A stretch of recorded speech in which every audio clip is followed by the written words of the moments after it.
Carnivore diet happens to be eliminating a bunch of things. Carnivore diet's low oxalate, carnivore diet's low salicylate, carnivore diet's low phytic acid, and it's also low mold.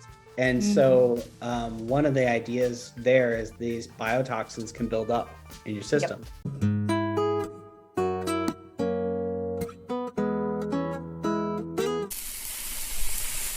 Hey, you guys, thanks for checking in. I have the incredible Phillip Meece today. This is someone who has a very special place in my heart because he has created the food that I think is the most perfect food I've ever tasted, creator of the Carnivore Bar. Thank you so much for being here today. Welcome. Absolutely. Hi, Emily. Thanks for having me on. You're too kind. I do feel the same way about the Carnivore Bar, but it's an ancient tradition. We're just bringing it forward out of lost and forgotten time and just making it modern. I can't claim the credit. Wow. Oh, okay. There's so many things I want to ask about. But yeah, let's start with that. Let's start with the product and trace that, because there's a lot of stories and journeys and things that you have overcome that for some reason got you to this space where to me, you're the premier producer of the most incredible carnivore thing that you can stick in your purse and take around. How did that happen? So it's pemmican. So it's a Native American tradition, specifically in the Great Plains. So this would have been made traditionally out of bison, and it's high fat. So that's really key. So in certain translations, pemmican translates as like travel grease. So if you can get the kind of ideas that from an ancestral landscape, calories mean survival, mean life, mean hormones, mean health, wellness, everything. So the game for a very, very long time in human history is get enough calories. And so fat was one of the best sources of calories ancestrally before modern farming, before farming in general. And so they needed a way to travel with their fat so it wouldn't go rancid, because that's a big limiting factor. So if you render fat, and I've heard you talk about this before, and you heat up fat and you heat it too much, it's not safe to eat large quantities of it. So you have this natural limiting factor that it kind of cleans you out, especially if you get it too hot, because you've created oxidized fat. So they needed to render the fat low and slow, very, very gently, get the moisture out, get all the impurities, the collagen, the other things in there that would hold and retain moisture, and not burn it. And then also mix it in a medium that it could be absorbed and bioavailable, because that's where you get all the fat soluble vitamins, you get all the energy, you get all the, the building blocks for a healthy brain, healthy nervous system. All your hormones are based off cholesterol. So it's like, you got to have it, but you got to have it in the right format. And if you can't eat fresh meat, you're really limited. And so what they would do is they would take sun-dried strips of very, very lean, in this case, bison, and then they would smoke it over a fire. And then they would take a mortar and pestle. And then once it's super, super dry, they would grind it into a dust. And they would take that dust and they would mix equal part, meat dust and then rendered tallow, low and slow. And so they mix that together in both components. They really have to isolate it. It's like, well, they come together. Why can't you just dry it and put it in your bag? It's like, for whatever reason, I think it's probably collagen. The connective tissue really inhibits its ability to get all the way dry. So he's carefully selecting the lean and carefully selecting like the suet or the kidney fat of the animal, and mixing those together without any moisture makes it naturally shelf stable for like 50 years. That's phenomenal. And so I learned about that in school, and I was like, oh, well, that's cool. But you're missing all your veggies, you're missing your antioxidants, you're missing all this other stuff that you need. So it's great that you can make meat shelf stable and energy dense and nutrient dense, but it would never be complete because you need all this other like green leafy vegetables. And fast forward to carnivore, and it's like, oh, Well, it turns out that maybe you don't need green leafy vegetables. And in fact, maybe that's been holding us back. So that was one of the things that I discovered when I was coming back from Afghanistan. I was a combat medic and I was eating a lot of preservative laden food. And I got terribly, terribly sick. And I didn't know exactly what to do about it. I had dysbiosis. They fed us anti-malarial prophylactics, doxycycline, broad spectrum antibiotic that just kind of wiped us out. And then preservatives. So you get antibiotics and preservatives together and you just like, you're not digesting anything. And so in that scenario, we could basically only digest processed carbs. And we were just getting fatter and sicker. And, when I got back, I was like, gosh, there's got to be something we could do to fix that. So I started my health journey, went paleo, then keto, then carnivore, very similar to your story. It's like almost close. Yes, get the dial. Yes. Okay. Yeah, right. It's a process. And then when I found carnivore, then the idea of like pemmican, this story that I heard when I was a kid, combined with this, people have been eating carnivore for 10 plus years and are fine doing pregnancy with carnivore. And I'm like, whoa. I mean, if you had a nutritional deficiency, like I would expect that to be showing up in something as vulnerable as that kind of state. Like everything that's safe for regular people is not safe for pregnant women. And it's like, what does that tell you about generally regarded as safe? It's like, if we're in our most vulnerable state and it's not indicated that it's a-okay, it's probably inflammatory every other time. We're just saying, close enough. So true. People are so careful during that chapter, right? Exactly. So that was a light bulb. It was like, okay, so people are really surviving off of meat. This is fascinating. And now this pemmican thing could be a battlefield ration, the food I wish I had in Afghanistan. Yeah. Maybe I could make that. It's amazing. Absolutely. Because you're looking at what MREs, right? So what do we have in there? What the exact things that you're talking about? Preservatives and it's like eating glue. Oh, so if you've never had the pleasure, it stops a lot of people up. So right. There are Army regulations that say that you shouldn't be on MREs for more than 21 days. Oh gosh. And we were an anti-tank unit in Afghanistan versus the Taliban, who has no tanks. So we were like the stepchildren. We were just kind of forgotten. We're a tiny, like 60-man company. And so we got sent on random odd jobs and missions and tucked away in corners and just forgotten because we weren't essentially important. We didn't have enough people to really field an AO. So we did escort missions and we transported things back and forth and we did weird stuff. So we didn't see a lot of action, but what we did see is a lot of neglect and a lot of MREs and UGREs. And in that environment, I saw a lot more people get sick from just poor battlefield nutrition than I did, actual gunshot wounds and IEDs. There were some, but it just, my personal experience overseas in Afghanistan was one of just misery and poor digestion and watching everyone's sleep, health, vitality, strength just slowly ebb away. And I was like, what a shame, to take all these young people and give them digestive issues and then send them back to, booze and God knows what. It's like, they've really been set up for a disservice and they're going to go into the system and file for disability and get a check and never deal with any of their real underlying conditions, which I believe are dietary. Absolutely. That is such a good point. And, people with a carnivore diet, so much of it is like a mental health win and a mental health strain.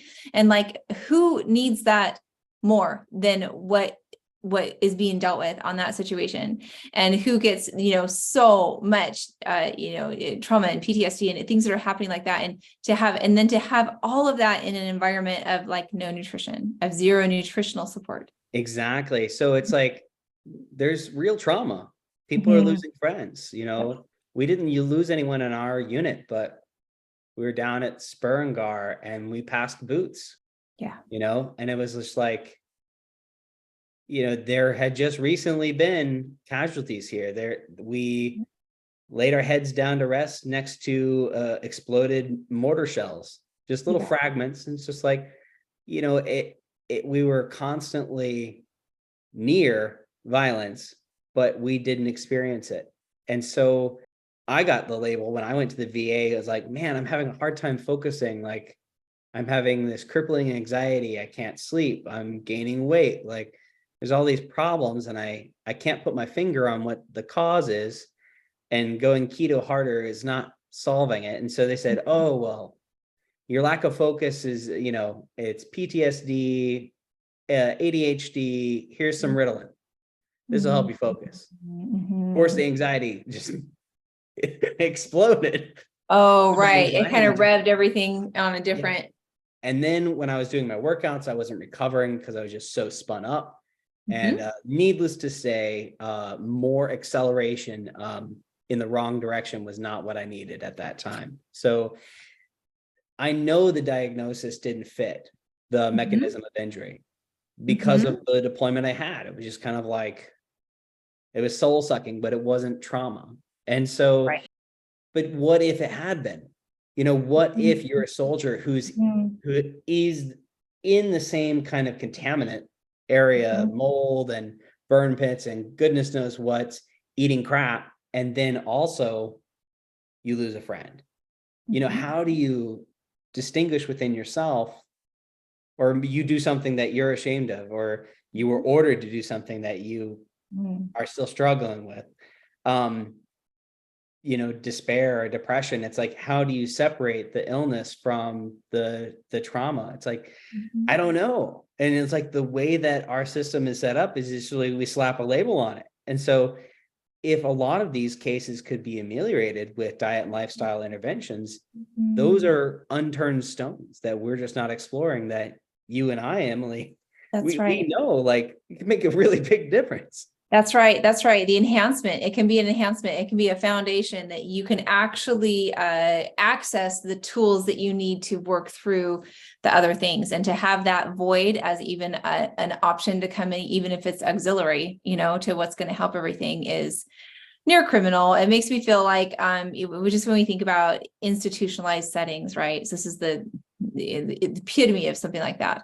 Is there, have you been able to make with your company or your contacts? Is it something that you've been able to make any inroads with, or are having any thoughts about things that might potentially help in this situation? So right now it's soldier to soldier. So it's just word of mouth. That's right. And people pick up on it. And we do one of our biggest discounts to soldiers. So if they reach out to us, we just started this thing on a line where you can enter in your military ETS and your birth date. So very, very minimal, low security kind of validation. And then that will give you the coupon code, and you can, you know, get the Carnivore Bar at the very best price. For now, I think we're too small to even compete. Yeah, of course. You know, we're this niche. We started as a Kickstarter. I was like, hey, you guys, would you like me to make this thing? We need a good pemmican that is super clean and made with the understanding that we can't put crap in it. It can't be cross-contaminated. It can't be co-packed. It has to be, someone has to do this in-house the right way so a carnivore could eat it. Otherwise, it's not much use to us. And because a lot of carnivores don't know precisely what's setting them off, or what they're allergic to, or what they're reacting to. It's like, well, green things vaguely, or maybe it's pesticides, or maybe it's lawn chemicals, or maybe whatever. And it's like, because it's an elimination diet, we're just controlling those variables. It's so very important that, like, the way that the Carnivore Bar is sealed, like away from oxygen, away from moisture. It's like the way that it's stored, it's all like stainless steel and silicone. It's like the way we have to make it so that I feel good about it, and so that I feel good about giving it to carnivores is, you know, we have to go to the extra mile, and it's added expense at every single stage. Because if we were to relax our standards, our people couldn't eat it. That's right. We're a very sensitive bunch, aren't we? We would know right away. Yeah. It's like, Yeah. we've had even the most sensitive, like Yep. Michaela, try our bar and not have severe reactions. I think she had to step away from beef for a while because of the Okay. histamine and go That's to what I was lamb. going to ask you about. That was my next question is to educate my audience a little bit about histamine and where does that fit with your product? Sure. So we had several different options as far as supply, but we wanted to do regenerative agriculture initially with Joyce Farms, and they have the ability to scale with us.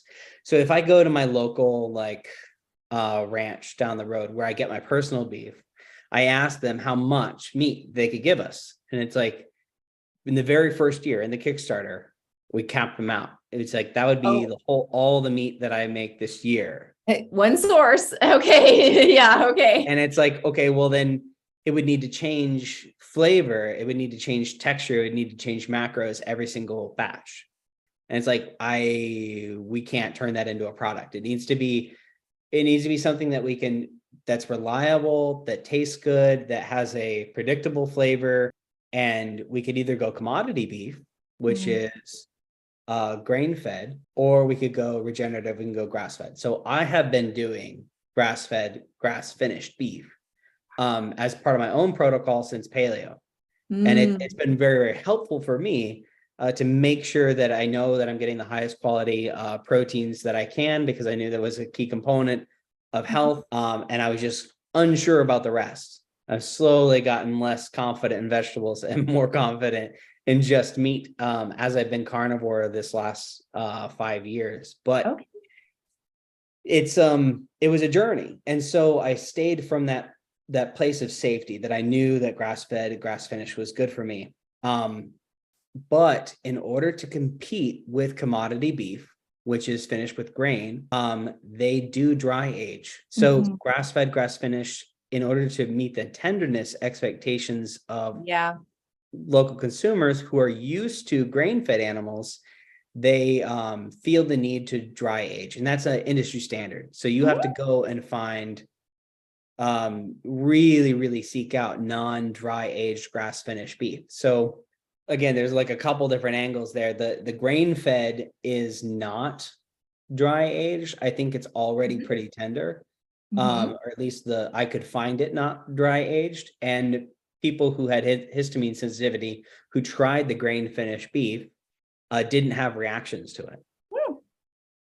And just recently I tried doing a lamb bar, which is also, low histamine, but you're harvesting the animal before it's fully raised.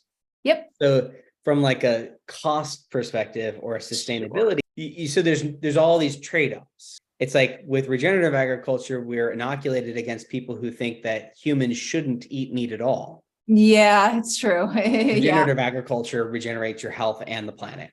It sequesters carbon. We're inoculated against the eco-terrorists who want to destroy humanity. So it's like, well, we have that. And I do think that we should be good stewards of our one and only planet. I don't think we should just trash it just because. But, there's a lot of agenda with the anti-meat agenda specifically that would mean the end of my life and our community is like, so I have to be against that for my own self-interest. But at the same time, it's like, well, which horse do we back? And with commodity beef, I see it getting like going down the tubes. Like there are less and less ranchers. The CAFOs are more and more unpopular. The climate stuff is getting more and more negative attention, and people don't want to trash the world, and they don't want to feed their cows Skittles. Like it's just a weird kind of gross, unhealthy, inflamed animal. Now, in order to survive, we have to eat the meat we can afford. So, just plug your nose and if it means the health of yourself and your family, like, got to be a people first kind of situation there. But as a company, I have a bigger like mandate. So I have to think about what's going to scale up in the future, not what's going to be good right now. It's like, go get the meat you can afford right now. Like, save yourself, please. But at the same time, like as a business owner, I'm thinking what structurally is going to be a part of the future. If I see commodity beef going down, costs going up, yield going down, the age of ranchers going up and up and up, the people that are excited about ranching are doing this regenerative agriculture stuff. The young ranchers are doing it regenerative. They're pumped to raising healthy food for their families, to know that it's eating an ancestrally appropriate diet so that it's low in inflammatory markers and you're low in inflammatory markers. The one caveat, the one gap is this histamine issue, which has a myriad of different problems associated with it. And it's probably better to just eat fresh meat. It is just one of those things which stinks, but I can make it. It's just that the demand for it is so low that I'm not able to meet that need or meet that niche at this time. But absolutely, I know how to do it. So if people change their mind and they want it, I can make it. We can make it happen. We can go on that direction if that's what the demand has. Exactly. And I think that so many people, like they go through healing crisis. And so they'll go through a period of time where they can only have lamb potentially, or, absolute fresh. And so they'll, but a lot of people that I have met and friends that I've had have that has changed over time. And so there's been other possibilities as they've gone on the journey later. Well, yeah, I mean, I got diagnosed with SIRS. I was talking with Nutrition with Judy, and I thought that was a really compelling argument. It's a chronic inflammatory response syndrome, and it's a mold toxicity. So carnivore diet happens to be eliminating a bunch of things. Carnivore diet's low oxalate, carnivore diet's low salicylate, carnivore diet's low phytic acid, and it's also low mold. And so one of the ideas there is these biotoxins can build up in your system. And so burn pits, Afghanistan, black mold, the open sewers, like I've been exposed to some stuff. So, if that is what's making our, quote unquote buckets, our detox pathways full or maxed out, that might explain why histamines provoke a reaction. Absolutely. Yes. It may not be the right angle of attack to just focus on low histamine food. Absolutely. It may be, you need to fix your environment, or you need to, think about all the other things that you're doing. Or is there something that is still in your diet that you've retained? I know a lot of carnivores do, for instance, coffee. And no judgment. I did coffee for a very, very long time on carnivore. I'm off it right now. I'm off it like 2 weeks, I think. Oh, congrats. Thank you. It's a big deal. It is a big deal, but coffee has a lot of mold in it. Yeah. So it's kind of like, well, is it the coffee? Or is it, it just begs the question. And we do not know. We don't know. But congrats to you to making it off coffee. That for me was a huge hurdle, because being a CEO of something during a pandemic, meat company, don't advise. Oh God, goodness. Oh yeah, that was a fun little stint for you, was it? I opened officially, my Kickstarter fulfilled, and I was officially open February 2020. Oh my goodness, what a time to start. Wow. How'd you make it? How'd you get through? Thanks to people like you, the people who supported us. The community really stepped up, and there was like a 300% increase in the cost of beef and a 600% increase in the cost of labor, and that we're trying to scale up and we're making mistakes. And I've never been a business owner like this before, and so it's all just been like a wild roller coaster. But through it all, the community has stuck by us and supported us and made it happen, because for a lot of us, even if it's not a daily food, it's still like a lifesaver in certain emergency and travel situations to have something that is not only clean and it's clean, but also that's high fat. So it's actually satiating, so you're not tempted by the boogeyman of cravings or the, diet sweet, anti-foods that a lot of us flirted with for so long, and me being guilty of that. It is a craving killer. I should have grabbed one and like eaten one on film here. But it's so, yeah, it is so satiating. It's so smooth. To me, it's like a dessert. It's become something that I love so much. And I don't eat them often, maybe, once a week, but it comes in phases. So I always like to have kind of a box of them around. I try to keep a subscription going, and they're just so handy when it's travel time too. And I just forgot and didn't think of it. And the last minute, it's like, oh, this is going to be something that will get me through. And it gets me that high fat calm, and just can help me. I think they're close to about 400 calories or something. Yep. There's a lot of nutrition in there. There's very energy dense, which is a good thing for like busy moms and heading out the door and people that like thrive on this high fat carnivore. Well, you need 2,000 calories. And Yes. so, or most somewhere around there, depending on your activity level. So it's really about making those calories the kind of things that make your body light up, that make you feel good. And so that's a priceless benefit of putting good food in your body. But there are certain things that just don't transport very well. And so that was my big problem with pemmican. Takes like a week and a half to make. So, and I'm not paying foreigners. I'm paying people on American soil to make a thing.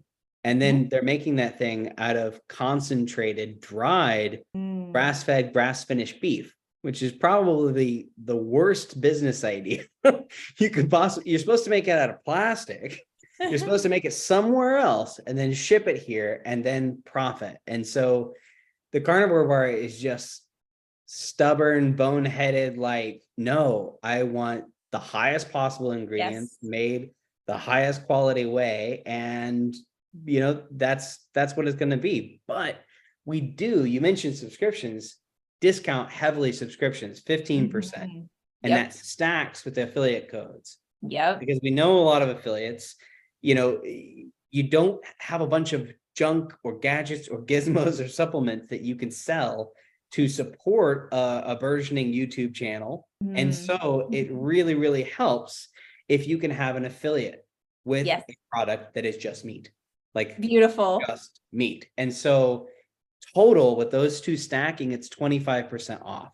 Huge benefit right there. And then to me, it's like, then you've always got it. That's kind of like a safety plan. Like I think of it as part of my pantry, my larder. Like I get a little itchy if I don't have some around and I can't see them. Like, okay, where's my carnivore box? Okay. Yeah, I don't go anywhere without it. I made it for me because to me, I'd pay any price. Like I literally have all my life savings are in this.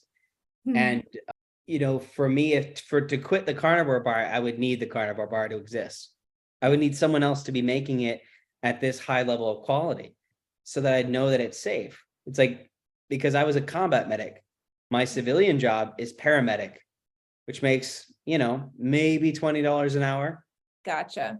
And you do night shifts. So gas station food. And it's like, well, this isn't going to work for me. Like, even if I could find jerky that's clean enough, I'm not going to find something that hits that leptin, that satiation feeling. Absolutely. That I need to stay on track, because my anxiety, I don't know if it's the Ritalin or mold or whatever from my past, things of my childhood I need to talk to somebody about. Like it doesn't matter. It's like without that high fat feeling, I don't feel my best. I'm not as calm. I'm not as the good person that I want to be. I'm too anxious. I'm too stressed. And that's not how I want to approach the world. I want to approach the world with calm, happiness, positivity, and try to do some good out there. Beautiful. That's exactly how the Carnivore Bar makes me feel. And any high fat carnivore, we're just talking high fat carnivore in general, especially if you're getting beef fat. To me, the fat that you're getting from a tallow is way different than a butter fat. Or I love butter too. I'll go through phases where I make the butter bites and things like that. But when I make my things out of tallow, or when I have that Carnivore Bar like that, I love how you described the anxiety journey and the high fat. And I have learned so much from Dr. Bright about this, how fat is so good for our hormones. And her book is about it's good for women's health, but it's good for the mental health component. And so Yeah, there's nothing like that to get that calm to come down. And I mean, I'm a big faster too, that you can have like some calm in the fasting when you're in a good ketosis on your own, running your own ketones, and that can feel really good. But it's like when it's time to eat, I want to eat something that's going to keep my ketones in a good spot, that's going to keep my hard earned. I mean, we're abstainers. We've made a hard choice that is still a little countercultural. And so, but we want to just continue to do that. And I still don't spend money on expensive hair products. I don't spend money on horrible shelf stable food. This is the only shelf stable food that I will like say, here Right. it is. Right. It's just beef tallow salt. That's it. And it's Redmond real salt. So it's like a really high quality salt. And the whole point of that is like, say you're going out to like a house concert, Yeah. Pre-pandemic, when we used to do such things like that, like go Oh, over to that. people's houses or a potluck, the Yeah. people have all of this food spread out, and we all have that moment where someone has made a meat dish and there's a sauce, or we don't know what oil they cooked. It's probably canola or soy oil, or there's just the conglomerate of vegetable oil cooked on high heat. It's like, that's going to make me feel so ill, and I'm not going to be able to enjoy socializing with my friends. Yep. And if I bring out my Tupperware or Ziploc bag full of meat, like it's going to be kind of weird. Weird, gonna be awkward. I have to bring a whole dish of fajitas that I cooked outside on my grill, with my 3 or 4 hours of extra spare time that I prepped everything, sliced it, and then bring that to every party I go to. Right. Or, have something that's ready made that doesn't look like freakishly strange. Carnivore Bar looks like a granola bar. It just has no granola or crap in it. It's just meat. And so it looks like a normal food product. True. I've sneaked it in movies before. It's like, yeah, there are places that, a Ziploc bag full of meat just can't go. I love it. This is so good because we're so like, and I love like the purse bacon, and I'll bring a 9x13 full of things and whatever. But it's like, what when you didn't get that time ahead of time to do that, and you kind of have to have something? What does mom get? And so that's why, to me, it's actually such a great investment, because I will usually have 1 or 2 in my purse at all times. And so if I kind of get stuck out somewhere, you're right. I hadn't even really considered that how normal it looks to just open up a granola bar, but that's a really point. Yeah. And you can take it to a meeting, you can take it to a party. It's not a big deal. You are part of the modern world. You're not a crazy, tinfoil hat wearing, carnivore. It's like, so anything that can make it more normal and lower the social burden. So one of the hardest things about, launching in 2020 is I sell a travel food for high fat, keto, and carnivore, and all travel stopped. People started getting it because of the very long shelf life it has for a whole different reason. Yeah. Just in case, but that's never going to be my go-to selling tactic. I'm not going to sell with fear. I think that's toxic, especially in the environment of 2020. I think it's so very unhelpful to like promote more fear, more panic. It's like, I do sell an apocalypse bar, but I sell it for health. I don't sell more panic. Like, this is a plan to invest in your future health. It's not a, oh crap, let's go buy, thousands of dollars of things that are going to sit in your pantry and you'll never use. Right. Oh my goodness. What a challenge. Did the tide start turning? Did I know that you said the community was a huge boost to getting that forward, and have things started changing and turning around? Well, yeah. So I've been really blown away by the support. We've tried a bunch of different things to meet people where they are. We were doing grain finished and grass finished both, but it got a little too complicated. Oh my gosh. And the water content, oddly enough, of the grain finished beef was so high that I had 60% of the yield for every pound. So you're getting 40% more meat with every pound of grass-fed, grass-finished meat that you get. So if you look at that and you look at your grain finished steak and you're just like, that's 40% water. And I Mm. found out at KetoCon, one of the regenerative ranchers I was talking with said they actually are allowed to take municipal water and bloat Stick it the in there. carcass with water directly. Oh, So not only is their intermuscular interstitial fluid carb loaded full of water, but they're actually literally putting water in and they get to count all those pounds. And so it's cheaper for grain finished beef, but it's like, but if you get less amino acids, it's not cheaper. You're getting robbed. You're paying for a bunch of water that isn't actually the meat. And so in my process, when I'm drying it, a 40% swing, it might as well be a different species or a different substance altogether. It's materially not similar to grass-fed, grass-finished beef and grain-finished. So I had to drop that. Everyone backed me and supported me. I added raw honey for the animal-based people. yes. And the people, the hardcore people didn't disown me. Oh, we still love you. I was like, thank you, because I'm trying to make this a business. I'm trying to support my pemmican habit, my own self. And Good. I'm trying to reach people where they are, because a lot of people got more expansive. But it's so funny that now this latest push with Dr. Chafee, grass salted is again my biggest seller, like 60%, 65% of our sales are grass salted. So I owe a big thanks to the hardcore carnivores and the carnivore resurgence in the strict version, because we shifted to honey and then we're shifting all the way back. We even have 2 new flavors. We have honey barbecue and we have zesty garlic. The zesty garlic is 0 carb. Still, the plain, just meat, beef tallow salt is still like 65% of our sales. Your best sellers. Well, that's happy for me, because I always need you to make that one. Exactly. I do that one, or I do the unsalted, depending on like where I am with my electrolytes. Yep. The unsalted tastes really good. Like you get a different flavor from the beef. It's not just salt in the absence of salt. It's like it's a whole different notes, because Joyce Farms is like really high quality beef. And we're very, very careful. We cook in like combi ovens, and we do this whole process to make sure that it doesn't dry out or scorch or get too hot or not get hot enough, so that we're HACCP and our USDA plans, food safety plan is all up to snuff, because the ancestral version is sun dried, smoked, with flies and outside and unhygienic processes.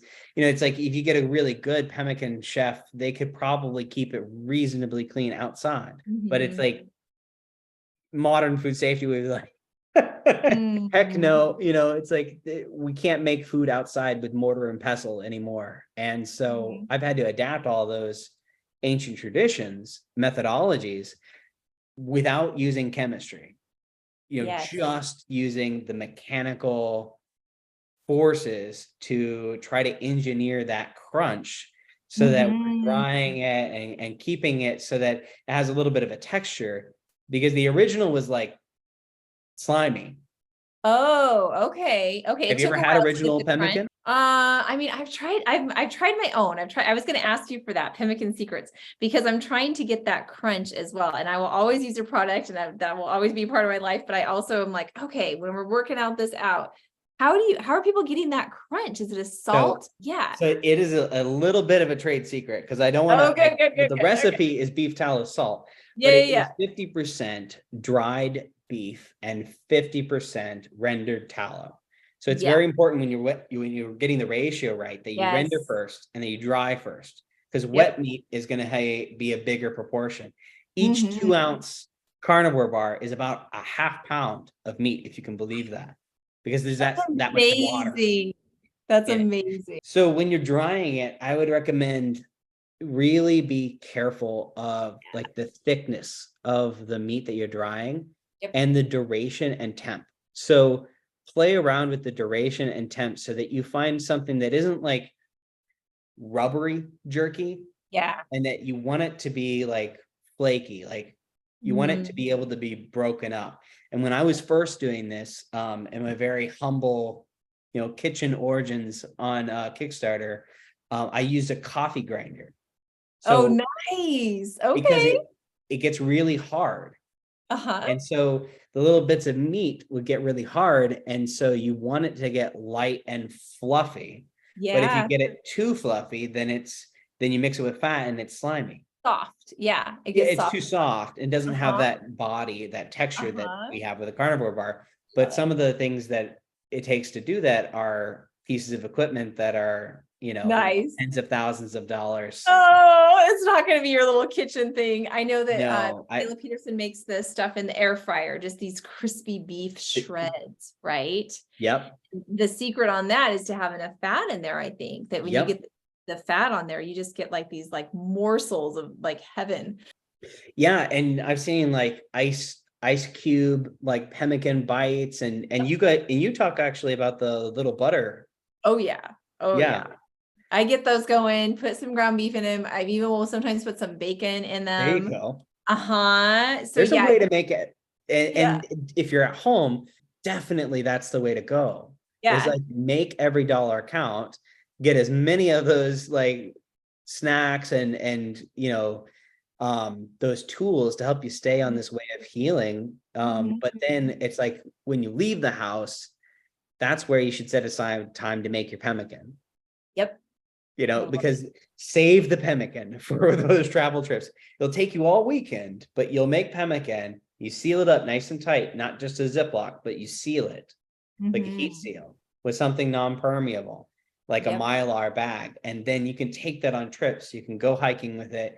And then that will extend your reach. So you can explore as a carnivore way more of the world if you make your own pemmican. Oh my goodness. And bring some of your stuff with you too. So Well, it's I almost like encourage the, it. I love it. The value of Carnivore Bar if you make your own pemmican. No kidding. You know what you had to go through to get this thing just right, and that chop just right, and the salt just right. I use a food saver, so I'll buy a lot of things in bulk and like put them in. Nice. And so you could do something like that with your pemmican. You could Mm-hmm. have like little food saver little things to get that going. I probably will just bring your carnivore bars with me. So I want to hear about the family. Is the family kind of animal based? Are there strict carnivores? Where are things with you and everything in the house? So right now it's just me and Courtney. We both have SIRS. We're Okay. both working and trying to figure out the best diet for us. I am carnivore. I cannot do honey. I cannot do most spices, if I'm being honest. So Sure. the new flavors of bars that I make, I do not eat Yeah. because it's I'm not healthy enough for them. I hear from carnivores who are doing really, really great, who have great labs, who have great workouts, who look like they're thriving on something that is animal based. And I don't judge. I want to provide everyone with the version of pemmican that they want, Mhm. non-dogmatically. The version Um, of carnivore that they want. Yeah. but for me, like I usually eat 9 times out of 10, it's the unsalted. So Mhm. I do high fat carnivore. I feel the best with high fat. I do eggs. I do some cheese. I have to watch the cheese. And for me, that's kind of where the magic is. It's ground beef, eggs, ribeye, sometimes New York, Kansas City, chuck, because it's so much more affordable. It's Yeah. like you gotta be mindful. And then we get a whole cow from Mhm. Altai Meadows, our regenerative grass-fed, grass-finished rancher. Mhm. So I kind of mix and match. I'm a big proponent of regenerative agriculture, but I do eat some normal grain finished or grain fed beef, and it's like it doesn't kill me. I'm not reactive to it. It does save money, but I also buy a cow, a whole one, Mhm. like every 6 months. Piece So it I'm also together. supporting regenerative agriculture, and I think that's where the majority of my nutrition comes from. So I Mhm. got my bases covered, but I try not to be dogmatic in any way. And my wife is eating, I think she's eating potatoes right now, Oh yeah. potatoes and meat, but Mhm. no spices, no, Because stirs as well, so she's got to be really nothing careful, else. right? Mhm. But it turns out that if you're SIRS, you should watch amylose. So it could be that the potatoes are helping her with her energy, but they might be messing up. Or so it's like, as soon as you venture away from carnivore, you're introducing complexity. And she's working with several different providers. So she's getting help through her journey. But for her, she's not able to absorb lots of fat. Oh, And so absolutely. the cure for me, the high fat carnivore, is washing her out, and she can't absorb it. So she's in a bit of a bind energy wise with keeping her hormones straight and trying to figure that out. So I don't want to speak too much for her, but we are non-dogmatic. I think you should listen to your body, test, don't assume, and just be honest about what you're doing, what you're trying, and how it's working for you. Let us know. You try something, let us know. That's what I feel like. To me, the community is the expert. And that's, we've been so fortunate. I've been serving in Bella's community for a couple of years now. And so we have so many of us. We'll often have, 100 people on a meeting or on a chat board. And so I think that what you're talking about, just how unique and special it is that as a carnivore that we have such a strong sense of community.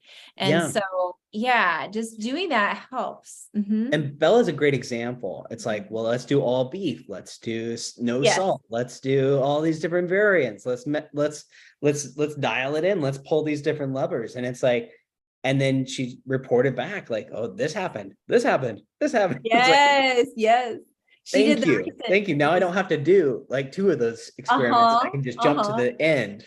She did in the last year, she did the butter experiment where she was doing, it was at least a stick of butter a day. And she just felt wonderful. And she did the OMADs and it helped her sleep. And, there were so many people this last year, and you're right, because the hardcore carnivore, the pure carnivore kind of made a swing up, right? And try just going pure. And if you haven't tried that, you can't know, right?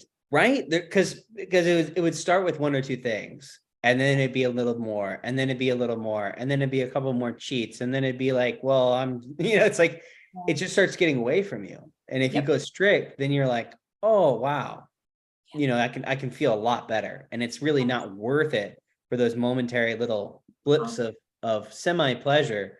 If I could feel great all of the time, I owe it to myself to do that. I agree completely. It's like the definition of restriction, like that's not restricting. But okay, so you want to get the freedom so you can feel like crap. It's like, no.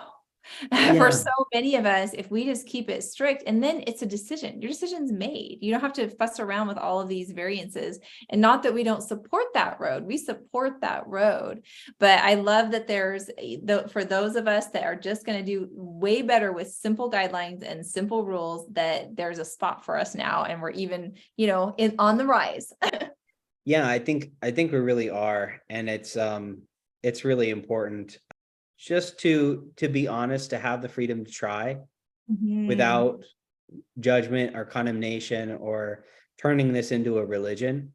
Yes. And like, we're gonna try different things. We're gonna see what does best for our bodies. And eating so restrictively, you really have to watch like the mental game, because you can just get so off track, stressing out, and like worrying about carnivore harder. And it's like, I'm finding out now that a lot of the things that I was most concerned about, it may be unrelated to my diet. It may be environmental. I lived in a terribly moldy basement after Afghanistan. It's like Afghanistan was moldy. And then I went to a moldy basement. It's like, shoot. And I just found out that the house that I'm like doing this podcast in now is really, really high in mold. And I'm just like, doesn't smell moldy. It's less moldy than my basement, but it's like, wow, this is actually really difficult to make sure that your environment is like, if you test positive for this, if the data says like, hey, this marker is way out of whack, it's like, you got to take it seriously. It's like, would I recommend that to everyone? Does everyone need to go out there and change houses? Probably not. But like, if you're not doing well, maybe you should check and let the data be your guide. Let how you feel be the guide. If there's something still not quite right, just be open-minded. Absolutely. I think so. I think it's just that taking that step of prioritizing that you have a birthright to feel good, right? And that you have you owe it, and you are owed, and for your body to feel safe. And I think that carnivore for me was like the beginning point in that, not the end point in that, right?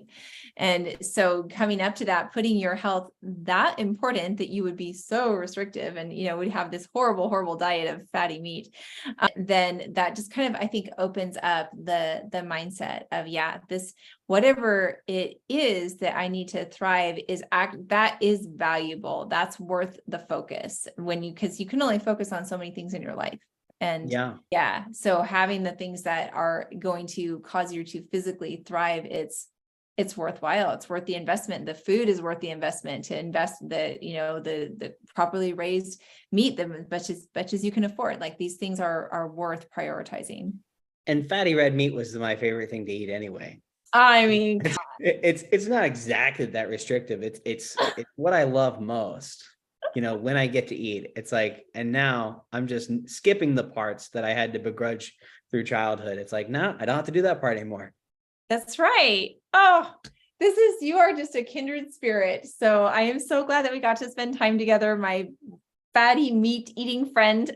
Yeah, absolutely. Thanks. Yeah. I mean, just so glad that you followed your passion, and that you followed, this call that you had to provide something for people, because there are not very many things that really fit that need for us. And it's just a huge enhancement. And I appreciate how you invest in community too. I see you everywhere. I see you at the things you contribute to Rebecca's retreats. Like, I've just seen this, outflowing from what you're doing as well, that just helps us all to feel connected. So it's good. Absolutely. And I appreciate you getting the word out. Like, this has been life-changing for me. Like, I don't know who I'd be without this modality of this way of eating. And I'm so, so grateful for the community that has given me this new lease on life. Beautiful. Awesome. Okay. Well, thank you so much for sharing. I learned a lot, and this has been an absolute pleasure. Thank you.